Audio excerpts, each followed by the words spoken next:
अगोदर नाही नंतर आत गेल्यानंतर मार्गच लावणार ती म्हणजे नंतर लावा आत गेल्यानंतर ती म्हणजे आत गेल्यानंतर लावा. सर्व कार्यकर्त्यांनी उतरा. भारत माता की भारत माता की भारत माता की छत्रपती शिवाजी महाराज की छत्रपती शिवाजी महाराज की. ऐतिहासिक असा लाभार्थी मेळावा केसरी मंगल कार्यालयामध्ये आपल्या सर्वांची उपस्थिती घेतलेला आहे. या कार्यक्रमासाठी माननीय आमदार केंद्रीय मंत्री आदरणीय अजयकुमारजी मिश्रा साहेब पुष्पहार घालायचे त्यांच्या समेत कोरेगाव तालुक्याचे कार्यसम्राट आमदार आदरणीय महेशजी शिंदे साहेब. अतुल बाबांना विनंती आपण सर्व मान्यवरांनी विप्राव काका पुढे या सर्व मान्यवरांना विनंती आपण सर्वांनी कत्री साहेब पुढे कोरेगाव तालुक्याचे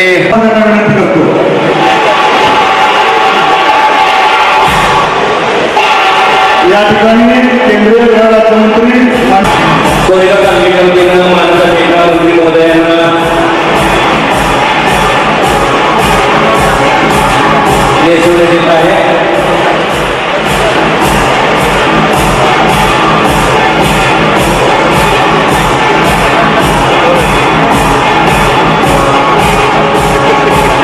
या ठिकाणी कोरेगाव विधानसभा मतदारसंघाच्या वतीनं माननीय आमदार श्री अजयकुमार मिश्रा साहेब यांना नावाचा फेटा या ठिकाणी बांधण्यात येत आहे.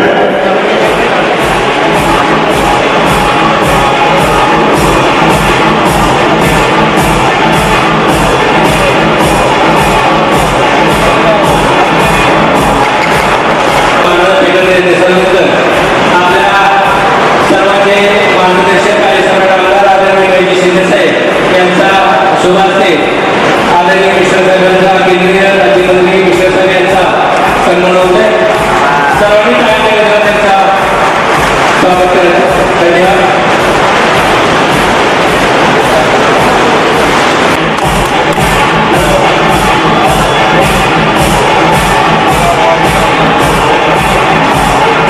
सर्वांनी मंत्री महोदयांचे यानंतर मंत्री महोदयांचा युवा मोर्चाचे श्री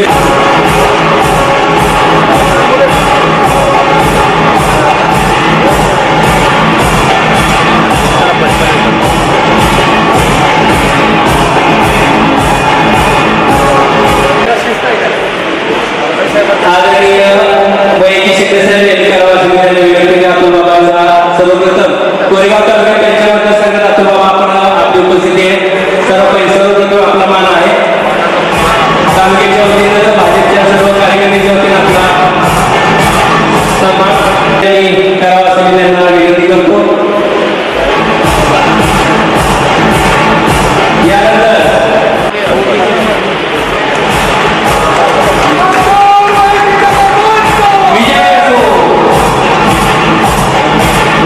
किरणजी वर्गे नाना माजी नगर सदस्य यांनी करावा असं मी त्यांना विनंती करतो.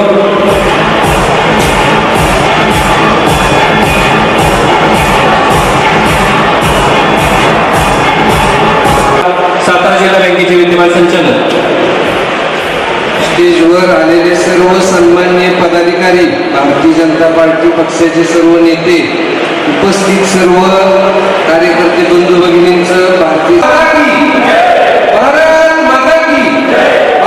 जनता पार्टीचा छत्रपती शिवाजी महाराज की. नमस्कार. भारतीय जनता पार्टी केंद्रीय मंत्री प्रवास योजनेअंतर्गत सातारा लोकसभा संघामध्ये देशाचे पंतप्रधान माननीय नरेंद्रजी मोदी अध्यक्ष श्री जे.पी. नड्डा साहेब यांच्या मार्गदर्शनाखाली आपल्या देशाचे केंद्रीय गृहराज्यमंत्री माननीय आमदार श्री अजयकुमार मिश्रा साहेब यांच्या प्रमुख उपस्थितीत लाभार्थी मेळावा संपन्न होत आहे. या मेळाव्यासाठी उपस्थित सन्माननीय व्यासपीठ आणि मंत्री महोदय विधानसभा सदस्य महेशजी शिंदे साहेब, अतुल बाबा सर्वच नेते नाव घेण्यासारखे आहेत, परंतु सर्वांना शब्द सुनाने शुभेच्छा देऊन नाव न घेता माझे प्रास्ताविक चालू करतो. अशा अनेक योजनांच्या माध्यमातून लाभार्थ्यांना चांगल्या प्रकारे लाभ मिळत आहे. लाभार्थ्यांना लाभ योग्य मिळण्याकरता आपले कार्यकर्ते आवडते कसे घेत आहेत. तुम्ही काँग्रेस केंद्रातून 1 रुपया आला तर खाली 1 पर्यंत 10 पैसे त्या लाभार्थ्यांना मिळायचे, 90 पैसे लाभ भ्रष्टाचार अपहार या माध्यमातून जायचे. परंतु लाभार्थी वंचित राहत असेल त्यामुळे मोदी सरकारने प्रत्येक कुटुंबाचे बँकेमध्ये खाते काढण्यासाठी जर योजना चालू केली त्यामुळे लाभार्थ्यांना डायरेक्ट खात्यामध्ये लाभ मिळाला. त्याचबरोबर 2014 पासून आपण देशाचे पंतप्रधान मोदी साहेब असतील, राज्यामध्ये एकनाथ शिंदे साहेब फडणवीस यांच्या माध्यमातून फार मोठा सातारा लोकसभामध्ये विकास, रस्ते असतील, पाणी असेल, शेती असेल, रोजगार असेल, औद्योगिकरण असेल,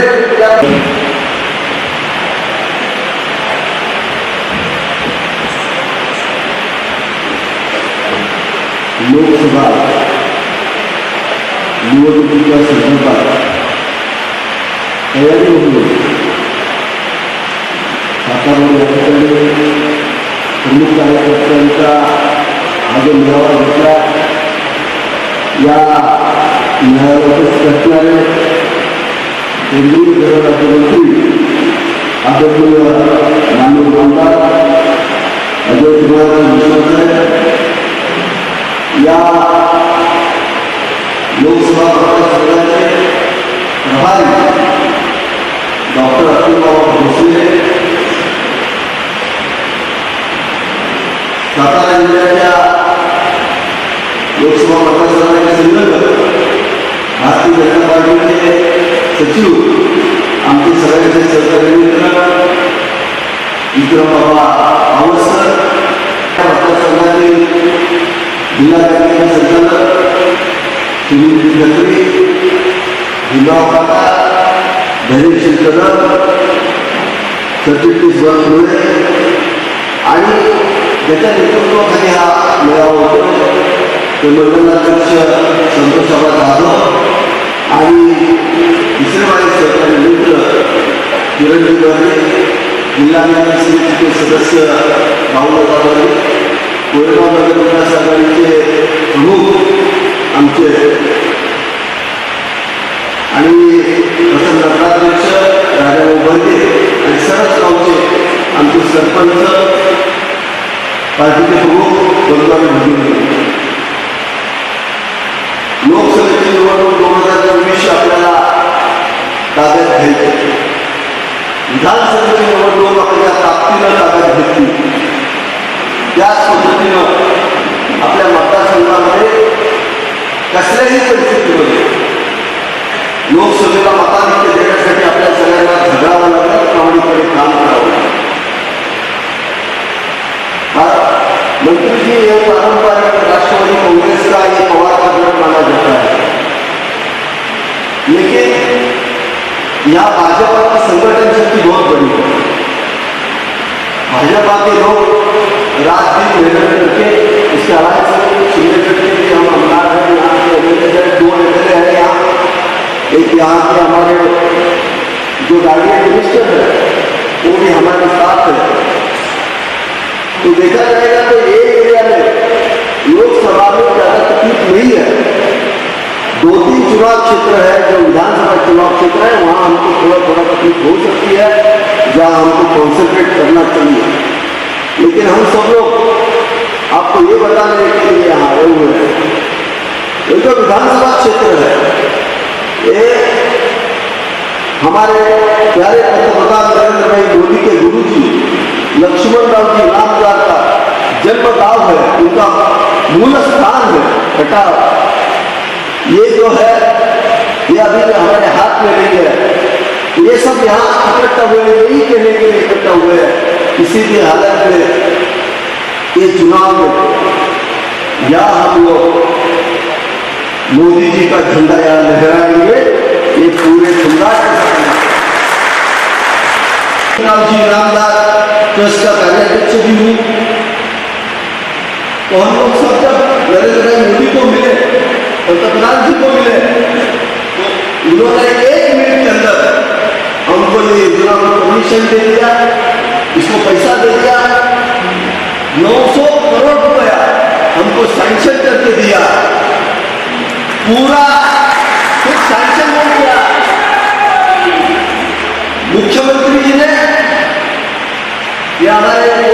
मुख्यमंत्री देवेंद्र फडणवीस इन्होंने ये योजना कंप्लीट कर दी और जहां सूखा था आज वहां गन्ना उगने लगा है। ये काम जो किया है ये सिर्फ यहाँ के भाजपा के नेता ने किया हुआ। भारत माता की लोकसभा प्रवास योजना के अंतर्गत आपकी विधानसभा में आने का अवसर मिला, आप सबके दर्शन करने का सौभाग्य मिला। इस कार्यक्रम में उपस्थित इस क्षेत्र के सम्मानित विधायक महेश सिंह साहब, लोकसभा प्रवास योजना में लोकसभा के प्रभारी श्री अतुल बाबा भोसले साहब, लोकसभा क्षेत्र के संयोजक श्री विक्रम जी, कार्यक्रम में उपस्थित युवा मोर्चे, महिला मोर्चा, भारतीय जनता पार्टी के सभी सम्मानित पदाधिकारीगण, कार्यकर्ता साथियों, दूर दूर से आए हुए सभी सम्मानित सरपंच साहब, आए हुए सभी सम्मानित भाइयों और बहनों, पत्रकार मित्रों, महेश जी ने बहुत संक्षेप में लेकिन बहुत सार वाली बातें आपके बीच में रखी। उन्होंने पूरा खाका कि लोकसभा का चुनाव किस तरह से हम जीते बहुत विस्तार से और वर्णनपूर्वक अपनी ताकत, क्षेत्र में भारतीय जनता पार्टी के कामकाज, कार्यकर्ताओं के द्वारा पार्टी संगठन के लिए किए जा रहे काम और चुनौतियों के विषय में भी कहा है। उन्होंने कहा कि ये क्षेत्र एनसीपी का कभी क्षेत्र हुआ करता था। मैं आज यही बात आप सबके बीच में कहने आया हूं। मुझे अभी बहुत कम समय ही इस क्षेत्र में विचरण करते हुए हुआ, कल ही मैं आया हूं, लेकिन 2 दिन में मैंने जो कुछ देखा है उससे ये बात स्पष्ट हो गई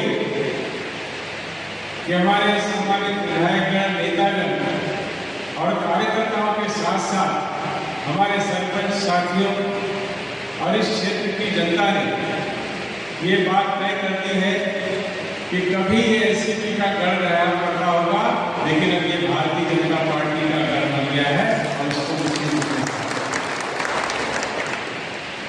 बहुत अच्छा वातावरण पूरे देश में भारतीय जनता पार्टी के पक्ष में लोगों के मन में भरोसा, विश्वास कायम हुआ। हमारे प्रधानमंत्री श्री नरेंद्र मोदी जी जहां देश के लोगों की उम्मीदों पर खड़े उतरे हैं, वहीं उन्होंने अपनी योग्यता और क्षमता से देश की नहीं पूरी दुनिया में भारत का सम्मान भी बढ़ाया है और एक लोकप्रिय नेता के तौर पर देश में तो उनकी लोकप्रियता बढ़ी ही है, पूरी दुनिया में बड़े बड़े देशों के बड़े बड़े जो नेता हैं वो भी मोदी जी के नेतृत्व के कायल हुए हैं। वो भी मोदी जी के बारे में कहते हैं कि इनमें वो नेतृत्व क्षमता है जिससे ये पूरी दुनिया का नेतृत्व कर सकते। ये एक दिन में नहीं हुआ, इसके पीछे भारतीय जनता पार्टी के कार्यकर्ता और हमारे नेताओं का परिश्रम और आप सबका सहयोग और योगदान रहा। हम जब 2014 के चुनाव की बात करते हैं, 2014 हमारे देश के लिए एक ऐसा समय था जिसको हम संक्रमण काल कह सकते हैं। संक्रमण काल कह सकते हैं। 2004 में जब एनडीए की अटल बिहारी वाजपेयी जी के वाली सरकार केंद्र से गई थी, तो 2004 से 2014 तक का समय हमारे देश के लिए बहुत खराब समय के रूप में जाना जाता है। उस दौरान भ्रष्टाचार के इतने बड़े बड़े मामले हुए, कई घोटाले हुए, कोयला घोटाला, पूंजी घोटाला, अलग अलग बैंकों में एनपीए की बात हो, अर्थव्यवस्था खोखली हो गई, रिमोट से सरकार चल रही थी। प्रधानमंत्री आपको सरपंच चुन करके आए, बहुत सारे सरपंच बैठे, जिसे जाहिर ने बताया सरपंच का चुनाव मानता हूं बहुत कठिन चुनाव होगा, सबसे कठिन चुनाव सरपंच का ही होगा। नहीं, हंसने की बात नहीं, सरपंच का जो वास्तव में क्षेत्र होता है वो एक ऐसा क्षेत्र होता है जिसमें हर मतदाता को आप जानते हैं और हर मतदाता आपको जानते हैं। कई बार आपको कठिनाई भी होती होगी काम करने में, क्योंकि आपको मालूम होता है कि इसने वोट दिया है, इसने नहीं दिया, ये भी आता होगा। कई बार आप निष्पक्ष भाव से जब विकास के काम करने की बात करते होंगे कि चलो वोट नहीं दिया फिर भी इसका काम करते, तो आपके ही साथी के लिए अरे उसने वोट दिया नहीं, उसका काम करो। ऐसी बहुत सारी चुनौतियां और कठिन परिस्थितियां जो सरपंचों के सामने आती हैं, विधायक और सांसद के सामने नहीं है। इसलिए मैं मानता हूं आपका चुनाव सबसे कठिन होगा। आप तो चुनाव लड़कर के सरपंच बने, लेकिन उस समय देश का प्रधानमंत्री एक ऐसा व्यक्ति बन चुका था जिसने इनडायरेक्ट वाले चुनाव तो लड़े और पद को पाया, लेकिन डायरेक्ट चुनाव वो वार्ड मेंबर का भी नहीं लड़ पाए थे, इसीलिए रिमोट कंट्रोल से वो सरकार चलती। उनकी कोई क्षमता नहीं थी, उनमें निर्णय लेने की शक्ति नहीं थी, और उसका दुष्परिणाम ये हुआ जो लोग रिमोट कंट्रोल से सरकार को चला रहे थे उन्होंने इस देश को खोखला कर दिया। इस देश के लोग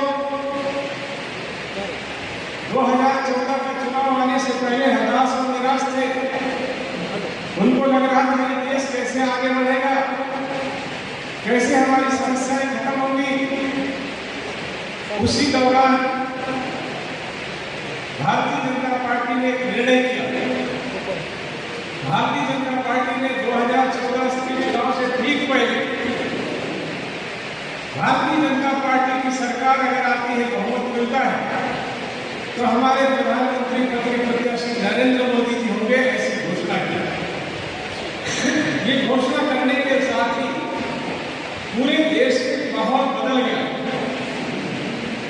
माहौल इसलिए बदला था क्योंकि मोदी जी भले एक प्रदेश के मुख्यमंत्री थे, लेकिन एक प्रदेश के मुख्यमंत्री रहने के दौरान भी उनकी परीक्षा लगातार 12 साल से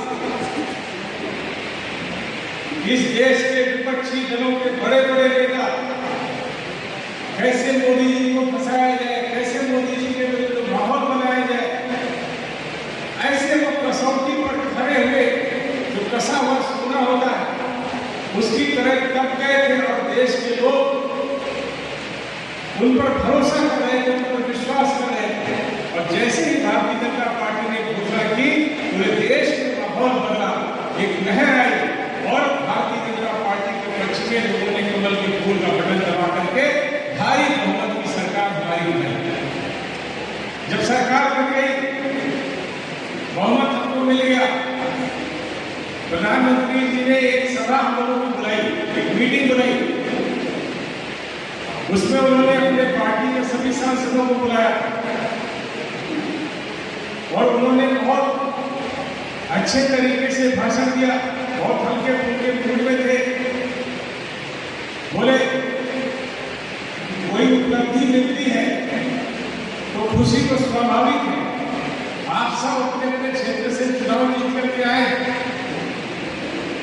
सौभाग्य से आपकी सरकार भी बन गई, तो आप सब खुश हैं, उत्साहित हैं। स्वाभाविक था कुछ लोग हाँ बोले, कुछ संकोच में रहे, लेकिन अच्छा है, अच्छा लग रहा है। ठीक बात की, कुछ उपलब्धि मिलती है तो आदमी को खुशी होती है। उन्होंने कहा मुझे खुशी से ज्यादा, उन्होंने अपना अनुभव बताया, यानी कि मुझे खुशी से ज्यादा जिम्मेदारी का एहसास हो रहा है। मुझे जब से बहुमत मिला मैं विचार कर रहा हूं आपसे उन विचारों को कैसे साझा करूं, ये मैं सोच रहा हूं। उन्होंने कहा आपको बड़ी जीत मिली है, बहुमत आ गया, खुशी भी है, उत्साह भी है, तो एक रास्ता तो ये है कि आपको लग रहा होगा कि अब हम छुट्टी बनाए, चुनाव तो जीत लिया गया, 5 साल की कोई चिंता नहीं, थोड़ा आराम कर लिया जाए, घूमा फिरा जाए, जिसकी जैसी हैसियत है देश में विदेश में छुट्टियां मना करके आए। एक रास्ता तो ये है। दूसरा रास्ता कठिन रास्ता है। वो रास्ता ये है कि 67 साल आजादी के हो गए, 1947 में देश आजाद हुआ, 2014 आ गया, अभी देश में 40 करोड़ से ज्यादा लोग ऐसे हैं जिनके पास घर की सुविधा नहीं है, 50 करोड़ से ज्यादा ऐसे लोग हैं जिनके घरों में शौचालय नहीं है, आधे से ज्यादा गांव इस देश में ऐसे हैं जहां बिजली का कनेक्शन नहीं है, रसोई में गैस के सिलेंडर नहीं है, 1 लाख से ज्यादा गांव ऐसे हैं जो पक्की सड़कों से जुड़े हुए नहीं हैं, शिक्षा की उचित व्यवस्था नहीं है, गरीब आदमी बीमार हो जाता है तो उसके परिवार के लोग उसका इलाज नहीं करा पाते, शिशु मृत्यु दर बहुत अधिक है, प्रसव के समय में महिलाओं की मृत्यु दर बहुत है, पोषण की बहुत बड़ी समस्या हमारे देश के सामने है, जिसके कारण 15% से ज्यादा बच्चे कुपोषित पैदा हो गए। ऐसी अनेकों समस्याएं हैं, आर्थिक चुनौतियां, सीमा की बात है, और भारत में का दुनिया भर में घटता हुआ सम्मान भी उसमें बड़ी चुनौती है, क्योंकि हमारे देश के कई नेता जाते थे, उनके हवाई अड्डे पर तलाशी होती है, भारत का सम्मान भी पूरी दुनिया में घट रहा था। उन्होंने कहा इतनी सारी चुनौतियां हैं, मैं सोच रहा हूं ये रास्ता कठिन है, ये रास्ता कठिन है, और ये रास्ता ऐसा भी है कि आप काम कर पाएंगे कि नहीं कर पाएंगे, दोबारा चुन के आएंगे कि नहीं चुन के आएंगे, इसकी कोई गारंटी नहीं, लेकिन मैं कठिन रास्ता चुनने वाला हूं। आप लोगों का निर्णय क्या है? उस मीटिंग में जब ये बात आई तो सभी सांसदों ने, अब हमारे मन में चाहे कुछ भी रहा हो, लेकिन सभी सांसदों ने कहा नहीं भाई साहब, जो निर्णय आप ले रहे हैं हम सब उसके साथ हैं, और उसका परिणाम आपने 2014 से 2019 के बीच में देखा। हमने पूरे देश में 3 करोड़ से ज्यादा घर बनाए, 10 करोड़ से ज्यादा शौचालय बनाए, 9 करोड़ से ज्यादा परिवारों को हमने गैस के कनेक्शन दिए। अब कोई गांव हिंदुस्तान का ऐसा नहीं जहां पर बिजली का कनेक्शन पहुंच ना गया। मेरा लोकसभा क्षेत्र एक ऐसा क्षेत्र है जहां जंगल के अंदर भी गांव है।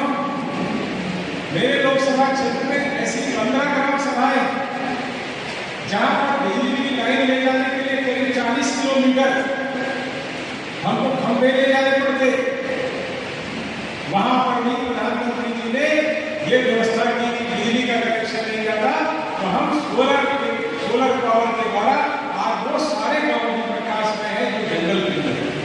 एक भी गांव ऐसा नहीं बचा।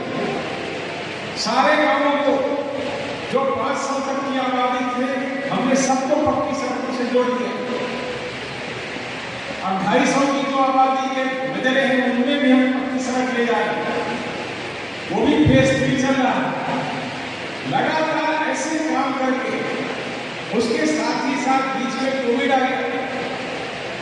कोविड के दौरान पूरी दुनिया में भारत के बारे में बहुत सारी अफवाहें फैलाई, कहने लगे